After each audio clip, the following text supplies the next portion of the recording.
الحمد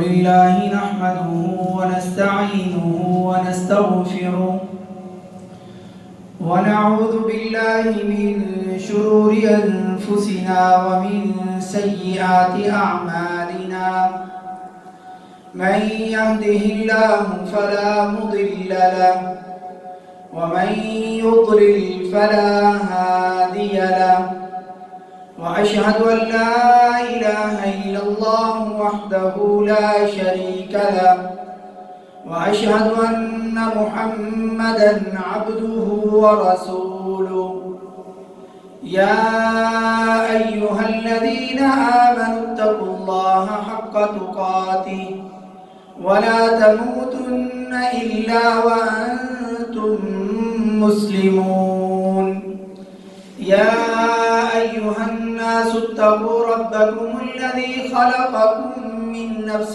واحدة وخلق منها زوجها وبث منهما رجالا كثيرا ونساء واتقوا الله الذي تساءلون به والأرحام إن الله كان عليكم رقيبا يا أيها الذين آمنوا اتقوا الله وقولوا قولا سديدا يصلح لكم أعمالكم ويغفر لكم ذنوبكم ومن يطع الله ورسوله فقد فاز فوزا عظيما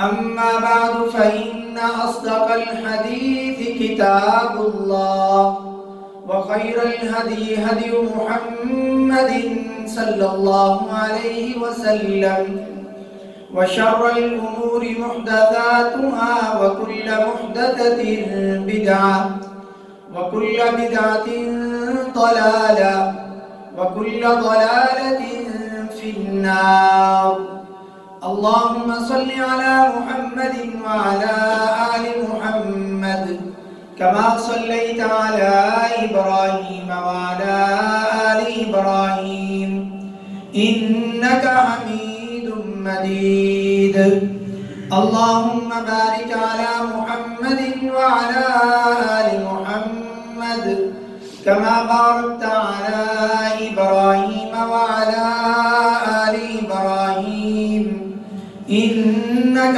حميد مجيد أما بعد فأعوذ بالله السميع العليم من الشيطان الرجيم من همزه ونفخه ونفثه لقد رضي الله عن المؤمنين إذ يبايعونك تحت الشجرة فعلم ما في قلوبهم فأنزل السكينة عليهم وَأَثَابَهُمْ فَتْحًا قَرِيبًا تمام قسم کی تعریفیں اس اللہ وحدہ لا شریک لہ کی ذات کے لیے خاص ہیں جو تمام جہانوں کو بنانے والا، ان کو سنوارنے والا اور ان کو پالنے والا ہے۔ ہزارہا اور کروڑہا درود و سلام امام الانبیاء امام المرسلین میرے اور آپ کے پیارے نبی اور پیارے رسول ہمارے پیر و مرشد حضرت محمد رسول اللہ سب پیار سے کہو صلی اللہ علیہ وآلہ وسلم کی ذات بابرکات پر ہوں اور آپ کے اصحاب پر ہوں جنہوں نے ہر طرح کی قربانیاں دی اور نبی مکرم صلی اللہ علیہ وآلہ وسلم پر یہ اتارا گیا دین آج ہم تک پہنچا اور قیامت تک آنے والے لوگوں تک صحیح سلامت پہنچے گا۔ یہ ان کی مہربانیاں، ان کی محنتیں، ان کا اخلاص کہ اللہ تعالیٰ نے خود ایسی جماعت کو چنا جو اس نبی کی شایان شان تھی، اور یہ وہ اصحاب ہیں کہ جن اصحاب کی دن رات شب و روز کی محنتیں ان کا نتیجہ ہے کہ آج ہم اپنے آپ کو سچے اور سچے مسلمان کہنے اور کہلوانے والے ہیں۔ نبی کے بعد اس امت کی سب سے افضل شخصیت بالاتفاق حضرت ابو بکر صدیق ہیں رضی اللہ تعالیٰ عنہ. اس کے بعد جن کا مقام ہے وہ حضرت عمر رضی اللہ تعالیٰ عنہ ہیں. ان کے بعد تیسرے نمبر پر جن کا مقام اور جن کی شان ہے اور جن کا نمبر ہے وہ ہے حضرت عثمان بن عفان، حضرت عثمان غنی رضی اللہ تعالیٰ عنہ. اور چوتھے نمبر پر ہے حضرت علی المرتضیٰ حیدر کرار شیر خدا رضی اللہ تعالی عنہ وارضاہم.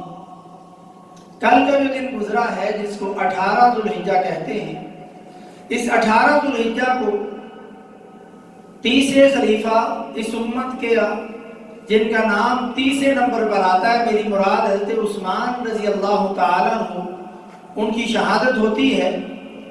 ان کے کچھ فضائل اور شہادت کا مختصر واقعہ آپ کے سامنے رکھوں گا. اللہ رب العزت نے سورۃ الفتح کی اس 18 نمبر آیت میں جو آیت مبارکہ میں نے پڑھی اس کے اندر ارشاد فرمایا لَقَدْ رَضِيَ اللَّهُ عَنِ الْمُؤْمِنِينَ إِذْ يُبَايِعُونَكَ تَحْتَ الشَّجَرَةِ.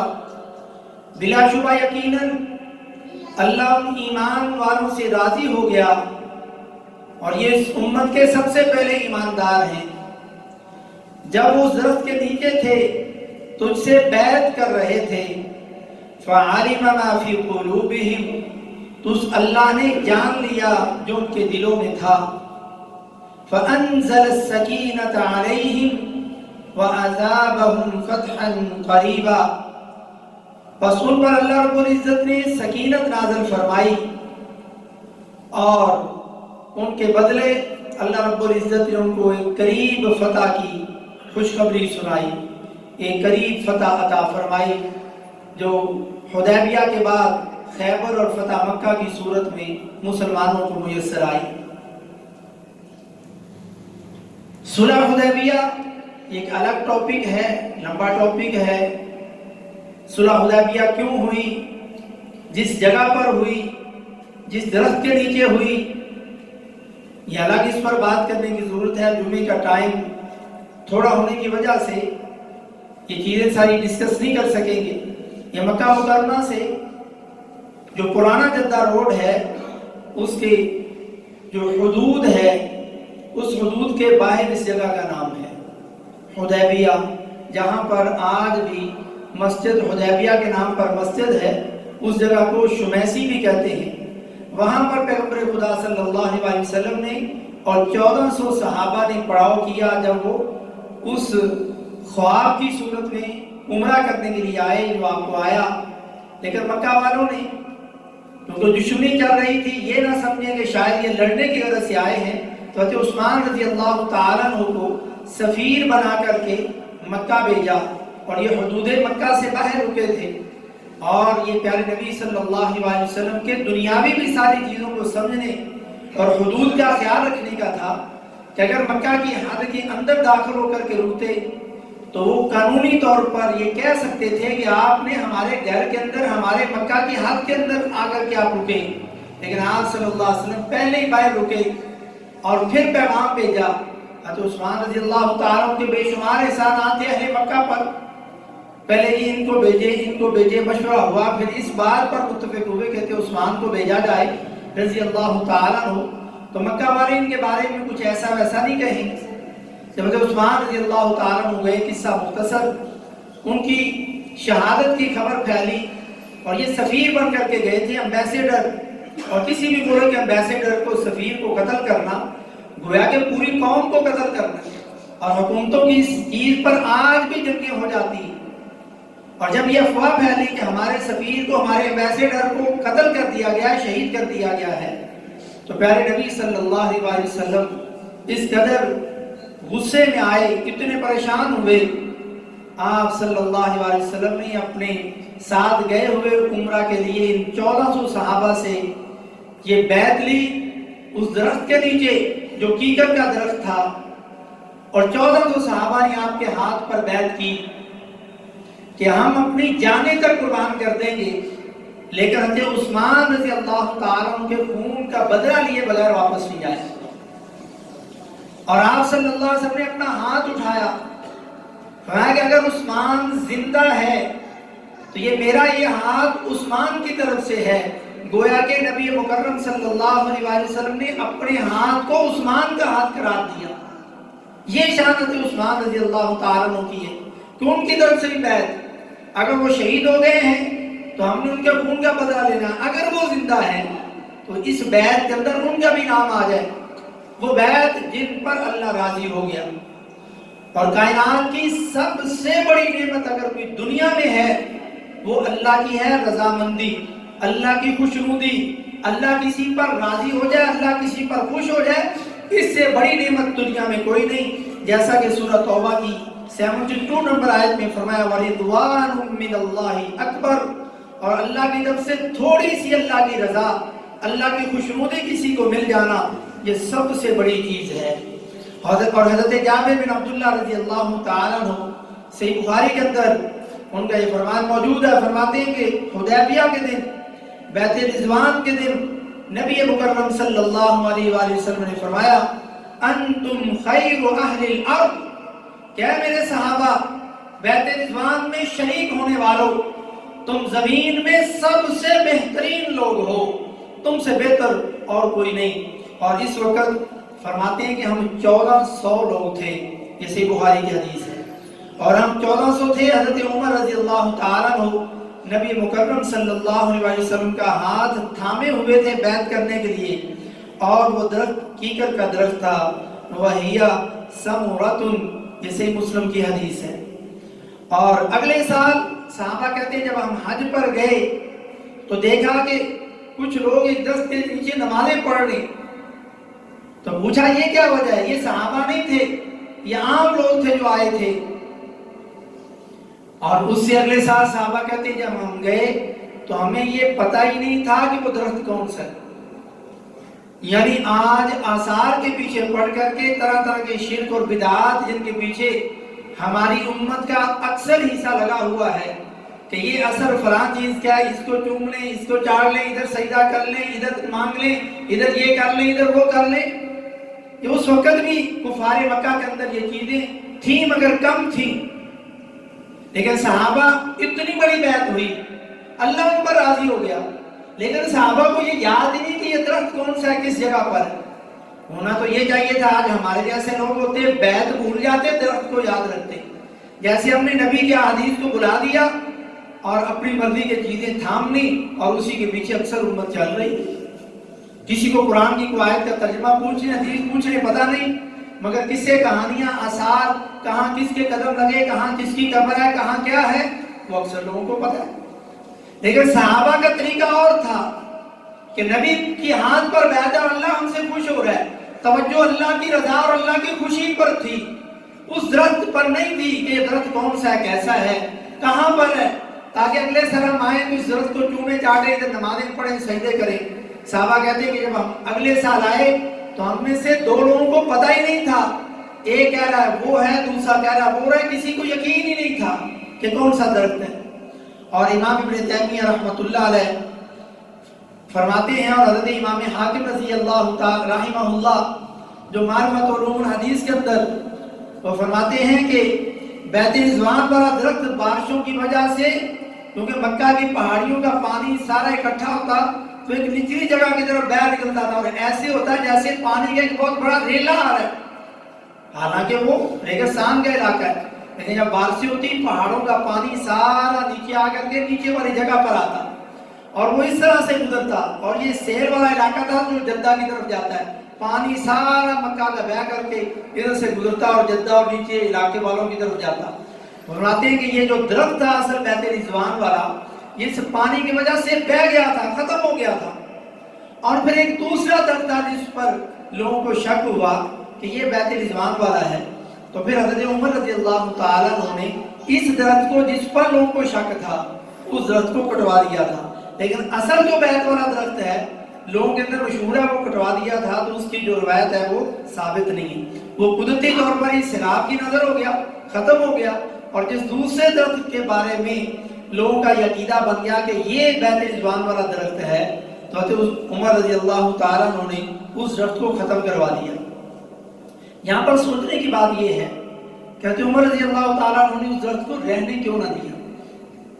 یعنی اس کا قرآن کے اندر ذکر ہے کہ اس درخت کے نیچے بیعت ہوئی، حدیث میں اس کا ذکر آ گیا کہ یہ کیکر کا درخت تھا، 14 صحابہ نے بیعت کی، اللہ کی رضا اور خوشنودی ان لوگوں پر ہوئی جو اس درخت کے نیچے تھے۔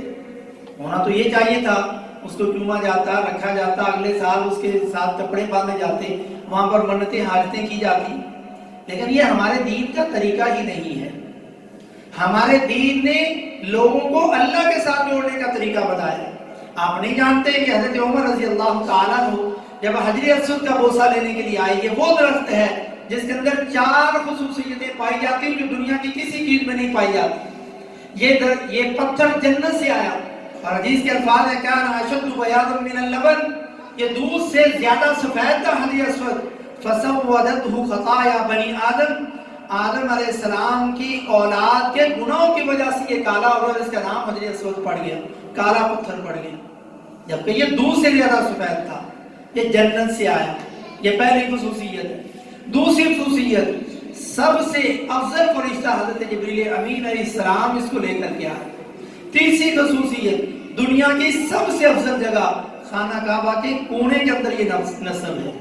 چوتھی خصوصیت، سب سے افضل شخصیت، سب سے افضل نبی، میرے اور آپ کے پیارے نبی حضرت محمد رسول اللہ صلی اللہ علیہ وسلم نے اپنے مبارک ہاتھوں سے اٹھا کر کے اس کو خانہ کعبہ کی دیوار میں نصب فرمایا۔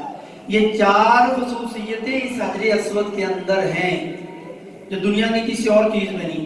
آج تو حج پہ حاجی گئے ہیں، آپ نے دیکھا ہوگا تصویروں میں، وہ غلاف کعبہ کو نیچے سے اتنا اونچا وہ ٹانگ دیتے ہیں اور اوپر وائٹ کپڑا لٹکا دیتے ہیں۔ لوگوں کے اندر یہ مشہور ہو جاتا ہے کہ خانہ کعبہ نے بھی احرام باندھ لیا، نعوذ باللہ۔ وہ ہمارے حاجیوں کے غلط عقیدے کی وجہ سے اونچا کرتے ہیں۔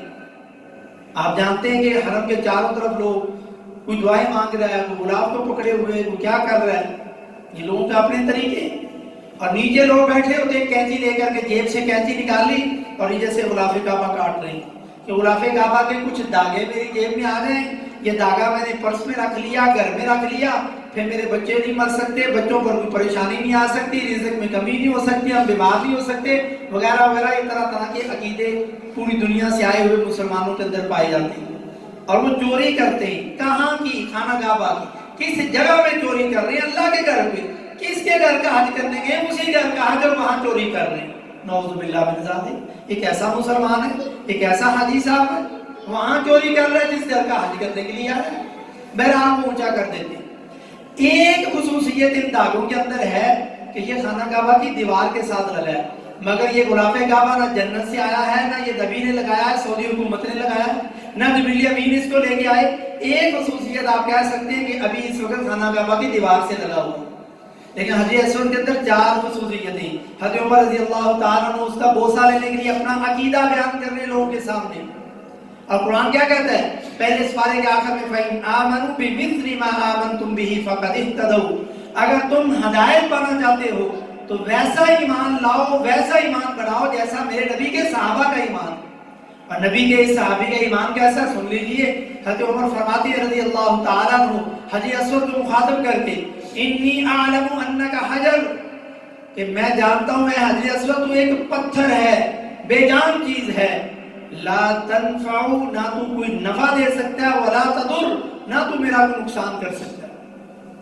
4 خصوصیتیں، مگر یہ پتھر نہ کوئی فائدہ دے سکتا ہے نہ نقصان کر سکتا ہے، مگر تو خانہ کعبہ کے غلاف کے داغے کاٹتا ہے، ہاتھ میں چھلا پہن لیتا ہے، ادھر داغا باندھ لیتا ہے، ادھر کڑا باندھ لیتا ہے، کمر میں تعویذ باندھ لیتا ہے، بازو میں تعویذ ہے، گھٹنے میں تعویذ ہے، پاؤں میں کڑا ہے، جی کس لیے باندھا ہے؟ فلاں پریشانی سے بچ جاؤں، نعوذ باللہ من ذالک۔